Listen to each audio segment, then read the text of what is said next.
All right. This is the world's hottest and realest internet radio station, mostudio.com. Brandon, the new Jack King, right? Also representing the Radio Soap podcast, which you can check out on YouTube.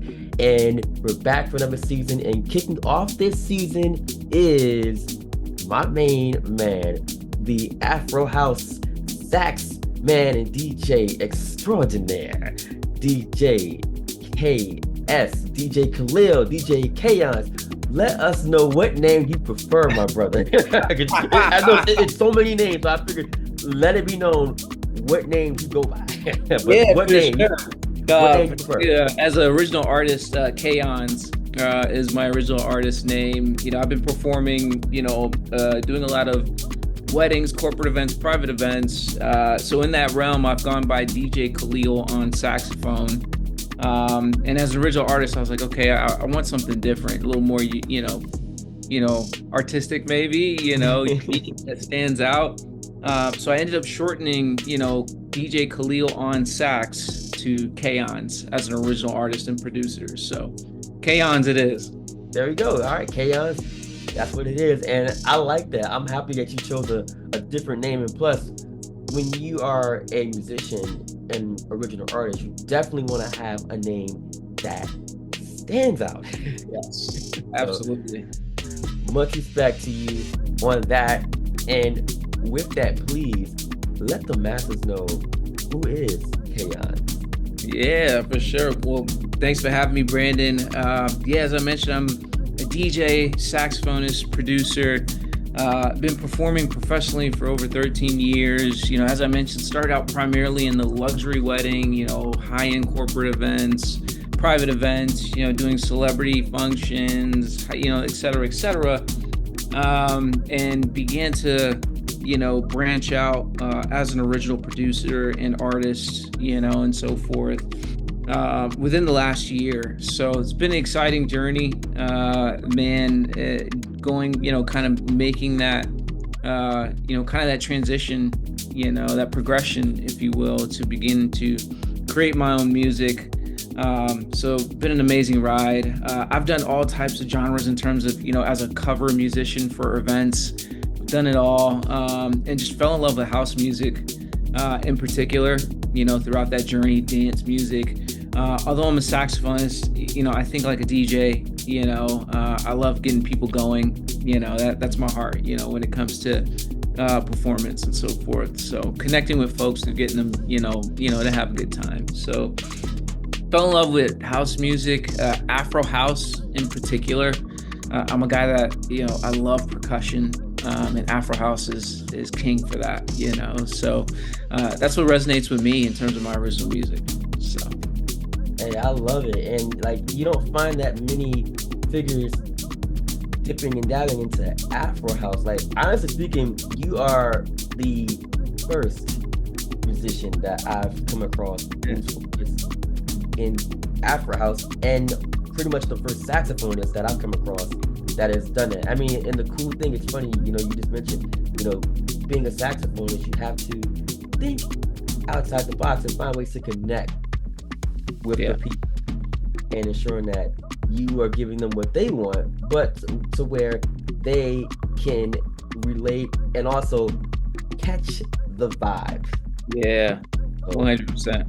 So much respect to you on that. And I also just love the fact that you are very marketable in various genres, but to where you showed your true passion with Afro House. So much respect to you on that. Hey, appreciate it, man. Thank you. And with that being said, since you mentioned Afro House, what are some of the influences that have developed, well, not developed, but shaped your sound and who you are today? Yeah. Oh, it's definitely a layered question. Both as not even just both, but I'd say kind of threefold. As a DJ, as a producer, as a saxophonist. Kind of each of those kind of come together, if you will. In terms of influences, I started as a saxophonist first. So in terms of saxophone influences, Grover Washington, one of my bigger influences, which many of you may have heard of. He's a saxophonist who played on Just the Two of Us Oh yes. and several other noticeable songs that, if you listen back, you'd be like, oh, snap, that was him. He's known as the godfather of modern day soul smooth jazz, if you will. So he's arguably my biggest influence as a saxophonist. Also Walter Beasley, who is my direct mentor. He's been on the smooth jazz charts for decades. He's previously taught at Berkeley, that sort of thing. So those are kind of my bigger influences as a saxophonist. And Kirk Whalum, gotta have some Kirk Whalum. Oh yeah, and I remember we were talking about that off the record, and now that we're on record, Yeah. let me say I heard your work, and I can hear way Kirk, more. yeah, especially my recent stuff, more particular. I actually recently started playing tenor within the last 5-6 months. I've been playing alto and soprano primarily up to that point, and I consider myself now. I've fallen in love with the tenor in particular. I found that was the sound that I've been looking for years, and the tenor helps me to produce that the most. And so, in terms of who I lean towards, in terms as a tenor player, Kirk Whalum all day, man. His soul, his inflection, his phrasing, man, it's just, you can't listen for more than 30 seconds without making a stank face when you listen to Kirk Whalum, man. You feel that, you know what I'm saying? You know what Absolutely. I'm talking. Oh, trust me, I definitely know what you're talking about, because he's inspired me too after getting back into playing myself, so I can definitely relate. Yes, to the greatness of him. Yeah, man. So those are some of my big influences as a saxophonist, as a DJ and producer. Arguably, my top is a guy named Black Coffee. He's known as basically the godfather of Afro House as a subgenre, and man, his approach, is up tempo at the same time very jazzy. He actually went to school for jazz, so he fuses a lot of jazzy piano inflection with the percussion of Afro House, and it's such an amazing, beautiful blend. Very emotive, emotional music. You feel it. Absolutely. And that speaks to me a lot. And he's worked with a lot of big names as well. He's worked with Swiss Beats. He's done music for Drake. I saw that. Yeah, Alicia Keys, Usher. He's got a lot of big hits, but as a producer, so he's who I model a lot of my production approach after, if that makes sense. So definitely Black Coffee, I'd say is my top. Other genres as well, that I would still, mention that have a lot of influence in my approach as a producer. Kanye West, man, Kanye West as a producer is just peak for me, in my opinion. And a lot of, and I know I mentioned Drake, a lot of Drake's production stands out for me as well. He does have a lot of house music in what he does. Afro House in particular, he's worked with other Afro House producers like Gordo, and so forth, that those particular styles really resonate to me. It's again, emotive, emotional, R&B inflection mixed with tribal house, Afro House approaches. So he definitely marries the two in a lot of ways that resonate with me as well. So, and that's also an important aspect when you're bringing out your work as an artist and a musician and a DJ. You definitely want to showcase the greatness of R&B and infusing it into other genres, yes, like jazz and also Afro House. So that is definitely so essential, and I'm glad that you are being bold and bringing that out. Thank you. I appreciate it. Absolutely. Like I said, it was just amazing to come across your artistry and to be able to have you on today to discuss that. It's really an honor. So I thank you for sharing that with the masses today. Man, honored to be here, man. Thank you. And being a Florida-based musician, I have to ask this question. Do you aim for versatility in your musicianship? The reason I ask is because, as you and I both know, this state is a musical melting pot. No matter where you go, Yeah. it's a melting pot. Yeah, yeah. It's funny you mentioned. I was just having a conversation with another DJ, friend of mine, and we were talking about kind of your sonic address, if you will. Like it's Orlando. The Orlando scene can sound different from Tampa, from Miami, etc. So to answer your question, yeah, and it helps. I think for me because I have an eclectic ear, an eclectic musical palette, if you will. I can. I mean, as an event DJ, I've done it all. Like I've done, events where I'm playing all country, all rock. I've done weddings where it's Filipino wedding, Indian wedding. I've done events where the clients wanted all alternative metal. Like Billy Idol and Soundgarden. Like and such a wide variety, and it's really kind of cultivated my ear, in my opinion. So with that being said, yeah, absolutely, versatility. Not only do I necessarily strive for that, it's more so that that's kind of where my comfort zone is, if that makes sense. My comfort zone, I find musically, is in places where I'm creating a lot of hybrid approaches, if that makes sense. So 100%, at the end of the day, as an artist, I think it's a mix of your own taste, and you're basically aiming to perfect your own approach to produce that taste, right? And to share it with others. At the end of the day, I think is really true artistry. This music I get a certain experience, sensation, etc. when I listen to this type of sound, and so forth. And I'm trying to recreate that for myself, and I want to share it out there. So I think that's more so than the goal of trying to be diverse. I think my goal of trying to reproduce my tastes, and it just so happens to come out to be diverse in of itself, I think is kind of the train of thought, if that makes sense. No, it absolutely makes sense. And it's just amazing and incredible that you have such a keen and eclectic ear for music. I mean, a real musician is gonna have just that. And with you being a saxophonist, a DJ, and a producer, like, you are all across the board with it. Yeah, for sure. I think, I saw in an interview, that Black Coffee did, and he said the same thing. One of the biggest musical gifts you can have is your taste in music. I think that's really the core of it all as an artist. Like, what inspires you, what moves you, and your goal is to try and, no pun intended, reproduce that, if that makes sense. Right. But I mean, but reproduce it to where that it's you and it's your originality. 100%. 100%. And it's funny that you said that, because last season when I did the podcast, I had Michael Cates on, and we were talking about Mike Brecker and David Sanborn, and they told him personally that he had his own sound. I mean, like, they could hear the influences, but like, he wasn't trying to duplicate them. He was, showcasing that he had his own approach and his own approach.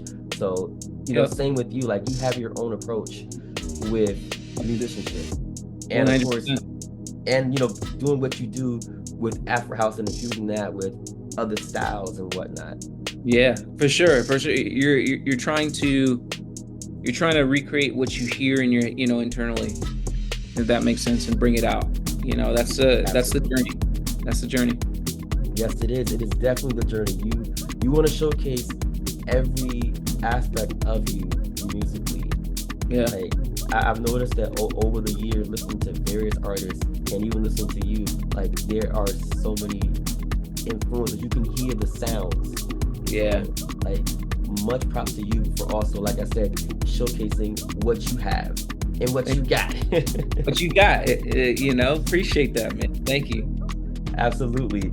And with your reputation as a sax man, a DJ, and also a producer, what is it that you feel makes you stand out overall? Man, I would say probably probably the approach. Like when it comes to, I'll even say as as a performer, I think one of your objectives again is to share the experience that you're having with others. And I think that helps me to kind of cut my own lane. When people, especially when they experience me live, I think that passion really, really shows and translates. Right, the joy for what I'm doing, the appreciation I have for a God-given talent, that sort of thing. I think those show when I perform, and when I put out my work. So I think those help to stand out a lot. Walter Beasley, said this to me. He goes, basically, the goal is to move yourself, and if you can move yourself, you have a high likelihood of moving other people. Is how he would, typically frame that to me. So I think one thing that helps me stand out is I'm moving myself. And I think that translates, if that makes sense. Yeah, absolutely. Yeah, I mean, and it's interesting because I actually had a chance to look at some of your shorts yesterday prior to us being on the day, and I noticed how you're moving, man. Like you're really getting into it. Yeah, I'm vibing. It's funny. My wife even says it. When she'll come to see me perform, and she's like, "You're a totally different Khalil." Like, she always used to joke with me. She was like, I felt like you could never dance before, but when you and you actually perform it, you can move. You know what I'm saying?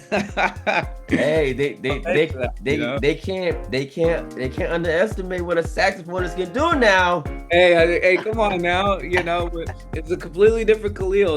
When I got the horn in my hand, when I have the decks in front of me, man, you're truly enjoying yourself, man. And I thank God, for that. So yeah, I'll say, man, when you're moving yourself, you're going to create an experience that gets other people moving, and that's going to resonate with people, and they're going to remember that.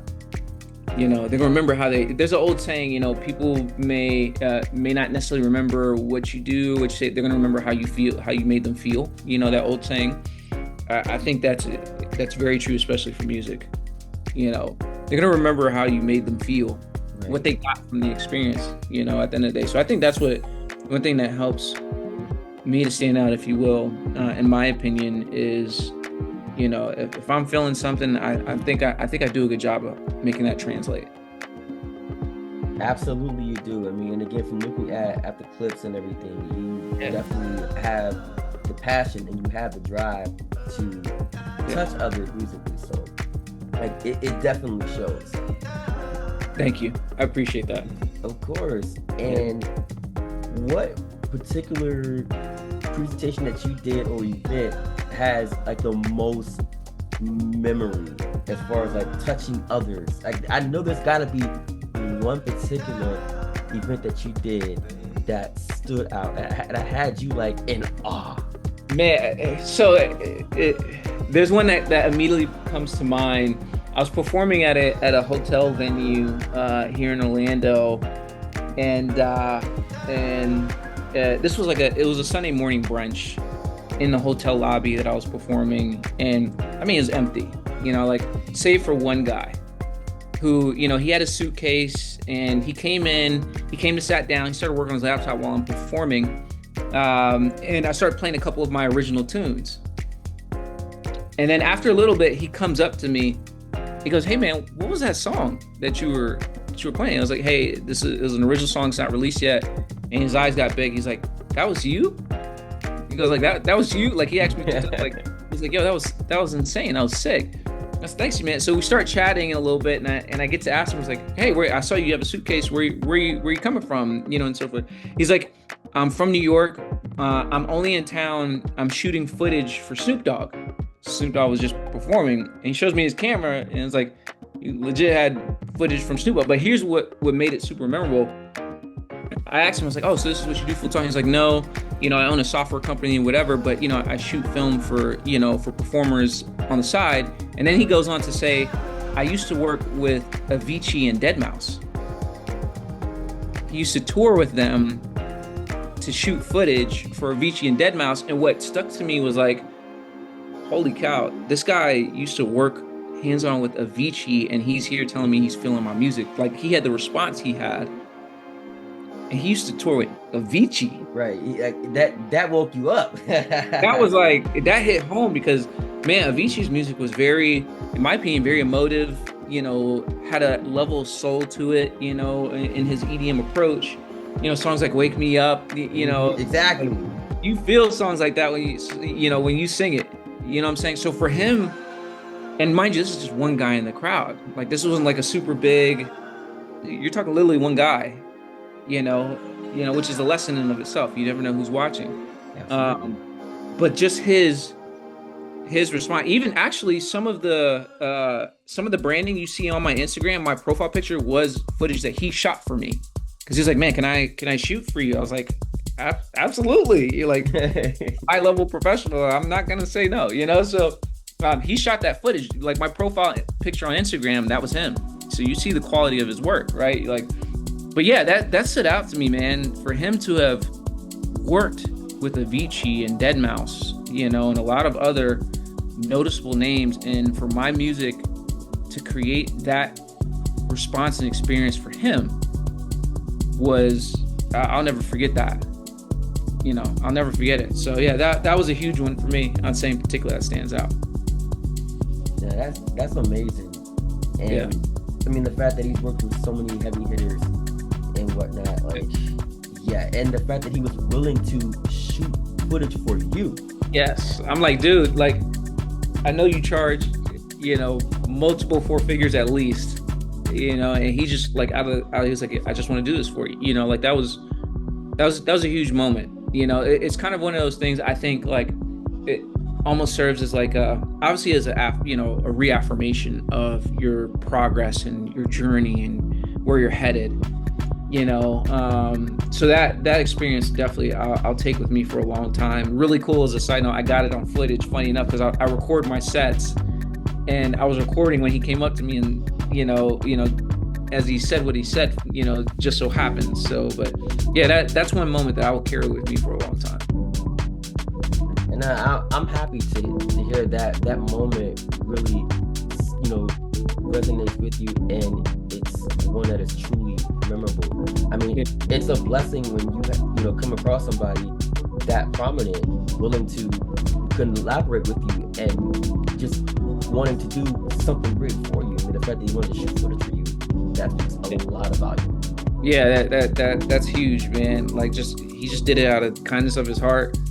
And like I said, just that response. I mean, he literally, asked 2 through 3. He's like, wait, that was you? That was you? Like, man, that spoke volumes to me for sure.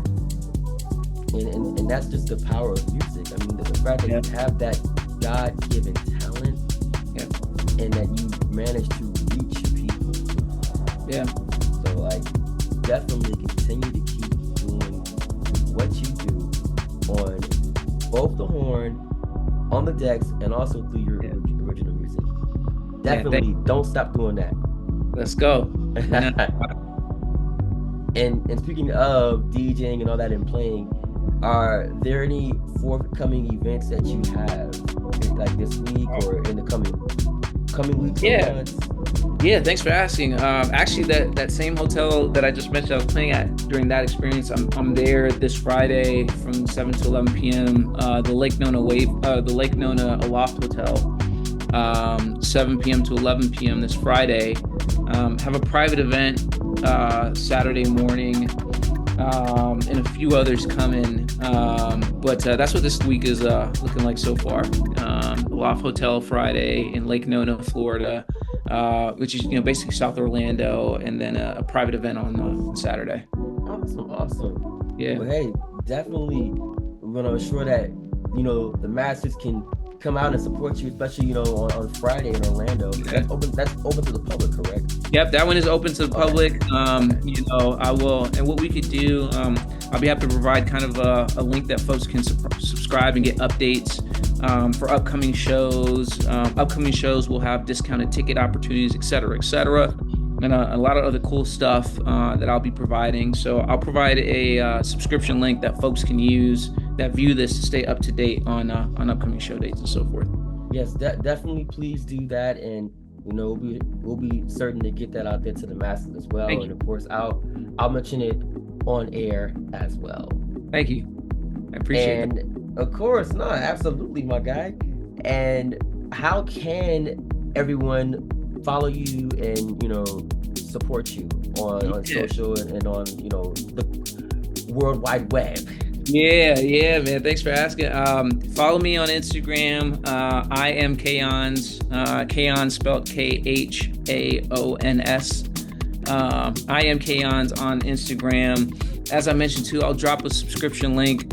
Join up via email, phone number, so you can stay up to date on upcoming shows, unreleased music, exclusives, and a whole lot of ton of benefits along with that as well, and exclusives. So hit me on Instagram, say what's up, and I'll also drop a subscription link as well. Awesome, awesome.